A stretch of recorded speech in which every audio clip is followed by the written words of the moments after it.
I'm the national chair, but I also live in Muswell Hill.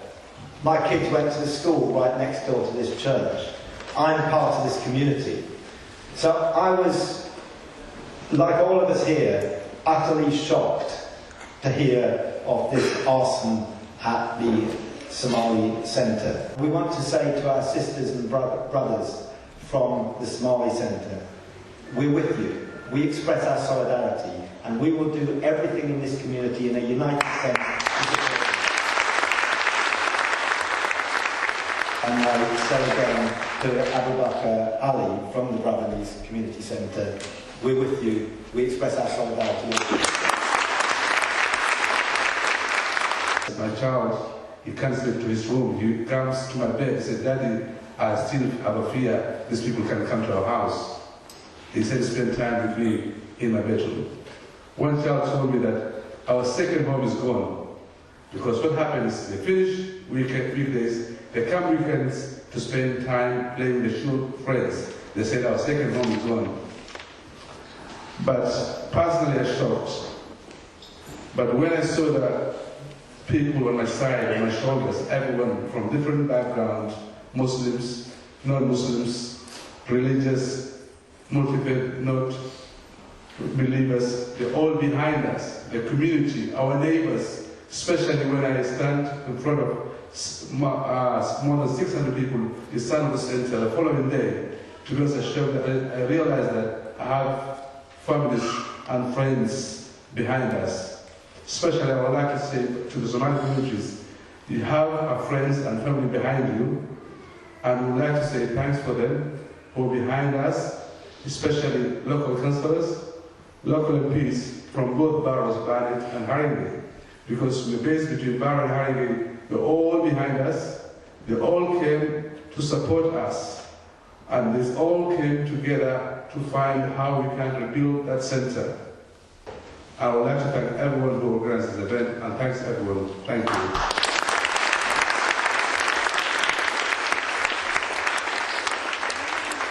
Be clear, the EDL is growing in some areas, and the EDL is a nasty fascist organisation that we really need to oppose in every sense. The other Saturday they had 55 demonstrations up and down the country. Many of them were small, a number of them were large. In Southend, for example, they ran a rampage through the town. Last Saturday, in Lincoln, EDL had a demonstration, several hundred people on it, and they sang a song, and you can see it on YouTube, and it's appalling. They sang a song that went, burn a mosque, burn a mosque, burn a mosque today. That is a threat that we need to combat. You know, after 7/7, I remember that we all gathered together, much like we are tonight, all faiths and none, across all politics, of all persuasions, all cultures, to support each other. And it's because of the work that we all do in Haringey. It's kind of in the DNA of Haringey to understand and to work together. There's been so much work into community, into faith, and from all the politicians here to ensure that that sort of thing didn't happen. And after 7/7, because of that outreach, because of the inclusive way we work, there were no incidents after 7/7. And we were not abused in the way that we have seen this time around. And this time, sadly, we didn't escape that, despite all the work that goes on here. We won't let the hatred win the day, and we will prevail. This was arson, this was racism, and it was hatred. And I hope and trust that the perpetrators will be caught, and they will be punished. But as was said, punishment is not the end of this line. Working for a better future is. I went to Berlin a few years ago, and one of the things that was truly awful and sad that I saw there were synagogues with police guards around them. That's not where we want to end up in order to see our communities safe. That's not the sort of world we want to live in, and that's not the sort of borough we want to live in. And lastly, just to say to thank you sincerely for this meeting, because the awful thing that it has reminded me of is that civilization is really only skin deep, literally. And it only takes pressures and giving in to violence and hatred and racism for the whole thing to turn against them. And it's only us, by joining hands and letting humanity and love win the day. So thank you to Unite Against Fascism. This evening's gathering shows that where terrorists may try to divide us, they will only fail. The attack on the Bravenese Community Centre was an act of cruelty, criminality and cowardice. The response that has followed is a testament to the resilience and bravery in this corner of North London. Together we have shown that solidarity is not just an expression of words, but a commitment to action. Action at the vigil last week. Action in the doors of this church being open to community centre users. Action in the Jewish community coming together to support their Muslim neighbours in their time of need. That's from David Lammy. The trade unions were being very active in supporting Unite Against Fascism and indeed in the solidarity that's been in the last few days. So, Simon Hester. In Haringey, we've had a long tradition of fighting racism and fascism. I remember one of the first demonstrations I ever went on as a student in 1977, when the National Front marched from Turnpike Lane up Wood Green High Road. And in those years, lots of us were running around, organising, standing up against the fascists of those days, the National Front. And we were opposing Enoch Powell, the Nigel Farage of his day. And we were organising Rock Against Racism gigs. And it's clear that now today we've got to do the same again. That tradition has to be rebuilt. Last week, Unite Against Fascism called a demonstration at very short notice of 2,000 people to stop the EDL marching in Sheffield. And then the week before that, the UAF organised 35 demonstrations against the EDL.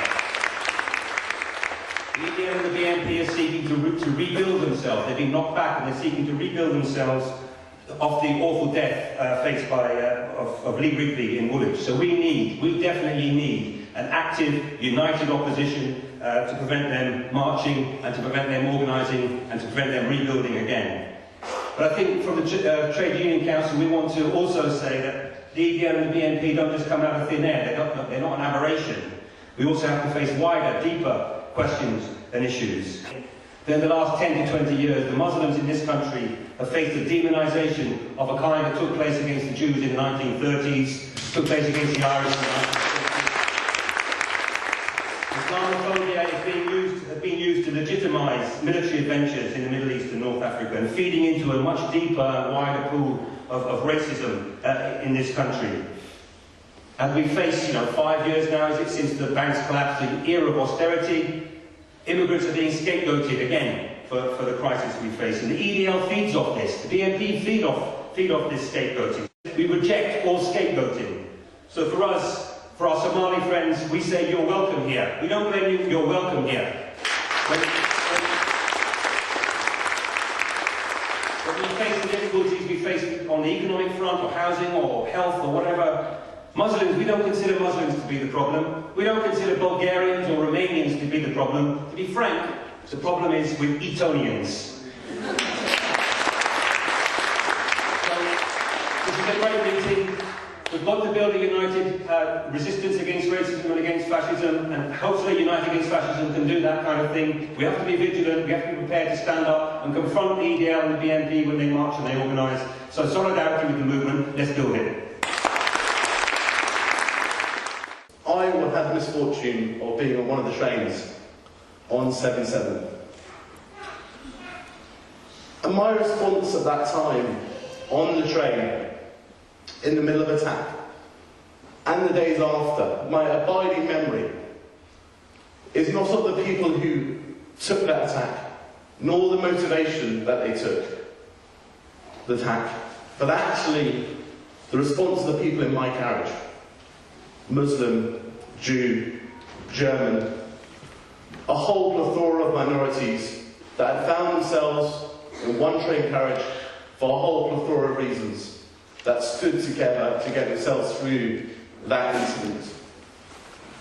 And it is that belief in humanity that we need to keep and uphold and shout loud about. I make it very clear that we will do, as a council, what it takes to make sure that the Bravanese community get back on their feet as quickly as possible. Because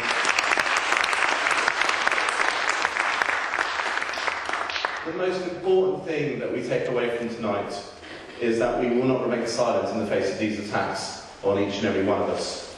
That's why it's so great to see so many people here today, to show solidarity with the Bravanese community, but also to send the message that we stand together and to let that community know that they are not alone in facing what must be an extremely traumatic time.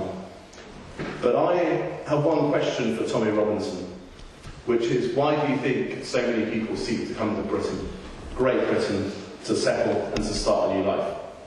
It's because we have one of the proudest traditions in Europe, and in Haringey as well, of being a place where people can come and settle, that celebrate their free life, their free customs, their rituals, and maintain their traditions. That's the kind of society that we are growing in London and growing in Britain, and it's what people buy into.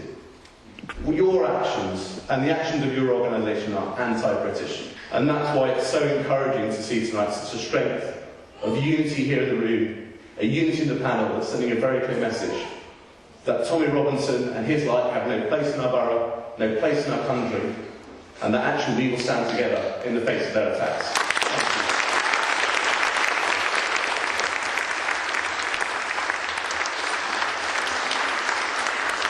Make no mistake, the fire was actually a crime. It was a criminal act, and it was an act of extreme cowardice. It's from people who don't believe they can stand up and debate issues legitimately. They respond in a way of hatred, and it's something that all of us here reject absolutely. And if it was an attack to divide us, well, it has failed. And it has failed, and we can see that tonight with all of us coming here. So tonight we pledge to move forward as one community, and we say an attack on any one of us is an attack on us all. Thank you. I suppose many of us have memories of coming to London as newcomers, strangers, and have experienced a welcome at some level or other and been very glad of it. Christian thinking emphasises that we should welcome newcomers, strangers, helping new people to feel part of the society that they're joining. And we recognise that this was also one of the prime activities of the centre itself, as people came into the country from Somalia. So besides our sympathy, the churches around here, many of them have offered accommodation, temporary accommodation, that can help with the functions that were already going on, particularly schooling functions. We believe that the price of freedom is eternal vigilance. Up and down the country, as you'll hear later from others, we are active campaigning against fascism, against the BNP and against the EDL. Campaigning on the streets and campaigning against the ideas, campaigning against Islamophobia. The last time there was a rumour of any right-wing activity was a few years ago, when it was rumoured that the BNP were going to march through my ward in Crouch End. As soon as we heard about this, we organised a vigil outside Hornsey Town Hall in the square. Hundreds of people turned up. We held hands, politicians from both sides. The BNP didn't show. This is Haringey. This is what Haringey does. It is the home for people who come from all over the world to settle here. It does it well. This is who we are, and we're proud of it. Get over it.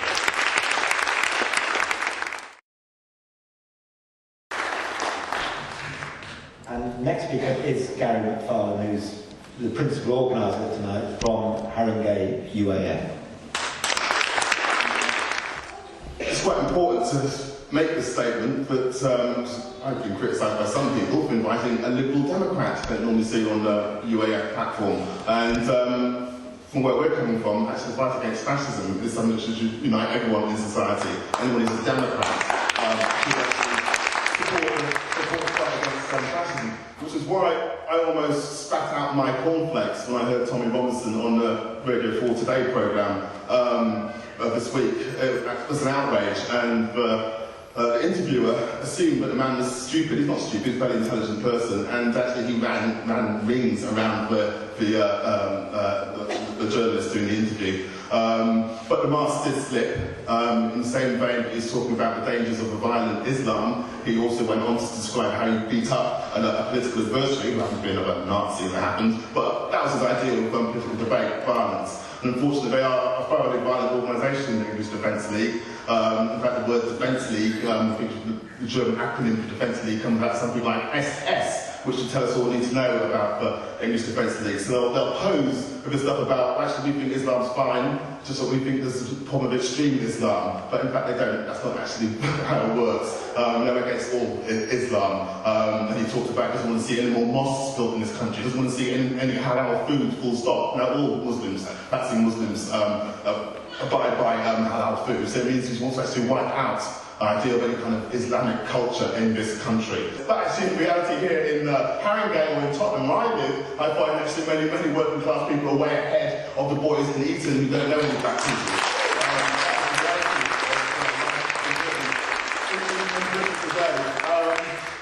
And unfortunately, some people, instead of dealing with some of the issues that are in this country, which have to do with economic and social issues, like to try to find scapegoats instead. And it happens every time there's an economic crisis. With the object of trying to actually isolate these people who are violent racists, and some of them are actually national socialists in the sense of being Nazis. We need to isolate them and not allow them to pander, to pretend that they are just normal politicians.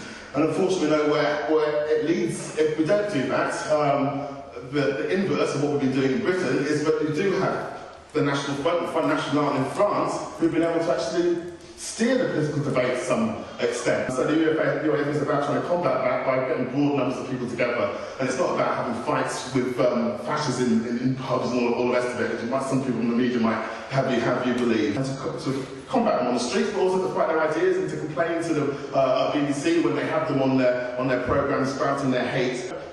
Join the UAF, get involved and help in whatever way you can. You don't have to come on the demos, you can make the leaflets or whatever it is, or make some phone calls and stuff. But more people involved, the better, from a broad spectrum of people to show that we can organise the big anti-racist majority that's out there. The importance of uniting against fascism, uniting all those democratic forces to ensure that we put them back in a box, we force them back, press it down, win the ideas on all the issues is so important. But we also need to consider, as Gary said, a non-fascist force, a clearly xenophobic force in UKIP. Why is it that Nigel Farage is on Question Time tonight? He's been on 19 times on Question Time, and every time it's the same garbage. But the kind of populism that's like some of the European reaction at the moment is dangerous, and we do need to unite as well to combat that, and combat the ideas, and show that they will not divide us. I just think it's amazing that so many people from so many different backgrounds are here today to stand in solidarity with the Bravanese Somali community in their difficult position that the arson has left them. And one of the things that really struck me immediately after the fire was the dignified response that we saw from Abubakar here and the others to the terrible attack on their community centre.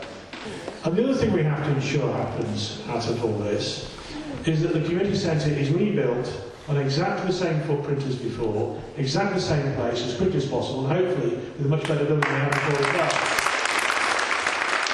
And that we can show the racists that they will never ever win in Barnet. Thank you.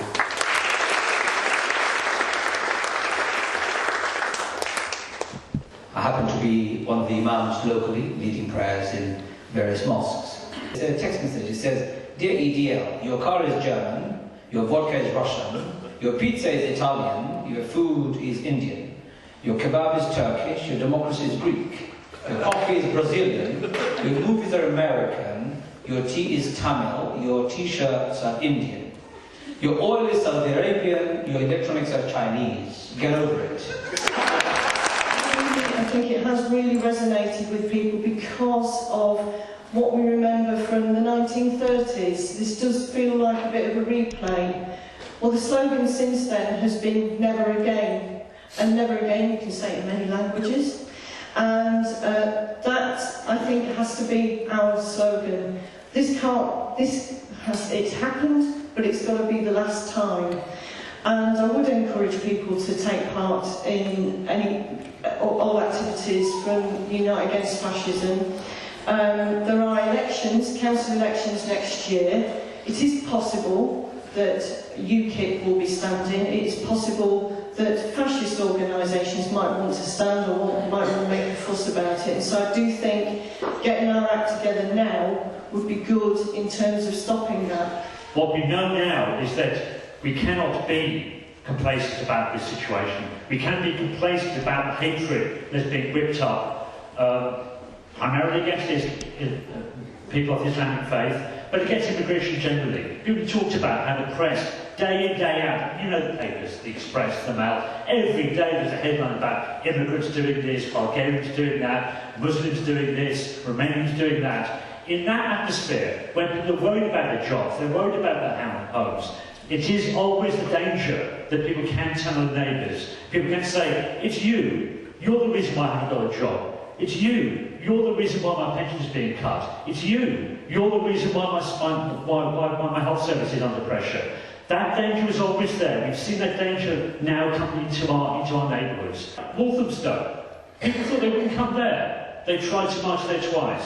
Tower Hamlets, people thought they would never come to Tower Hamlets. They tried to march there. We cannot be complacent.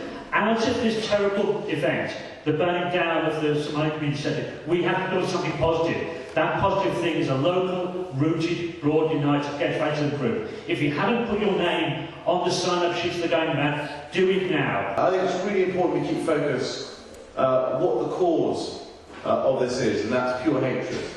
This is not the time to have a debate about austerity. It's not time to have a debate about world conflicts. It's time to talk about the kind of place that we live in and how we conduct ourselves with our neighbours, our brothers, our sisters, our wider family in terms of the people we live with.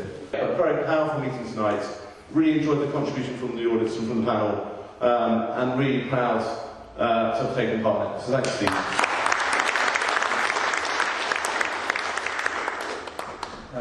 Just a quick thing, really. A friend of mine is involved in running a food bank in Tottenham, and one of the problems that they're facing at the moment is that when the people come from the job centre with their vouchers for food, free food, there's so many now that they're running out of food. And I think we have to face the fact that there are people who are hurting, who are really hurting. And the great danger is that if racist ideas get a grip in wider society, that the desperation that people feel about their condition can turn against their neighbour, can turn against immigrants, and can get whipped up in a very dangerous way. We have to be aware that it's not just about a moral question about racism, although it is that. There is also an underlying push that can feed into a terrible racist backlash. So we need massive unity to isolate the racists. That's why we need this thing, and I'm proud to be on this platform. But we also have to be clear, we're going to have to fight quite hard and organise quite well to make sure that we maintain that unity as we go forward. We're going to be with your community as we rebuild that centre all around. Our Prime Minister said that multiculturalism has failed. Now, he's wrong. This is our London. It hasn't failed. And I think we've done a lot on that point. I'm glad about that. We have to fight like hell to defend our liberty, to defend our multicultural society, and I think this is the beginning of that fight back. The slogan that we've used and has become very popular recently, it's a key slogan and it's the last words tonight: they will not divide us. Thank you.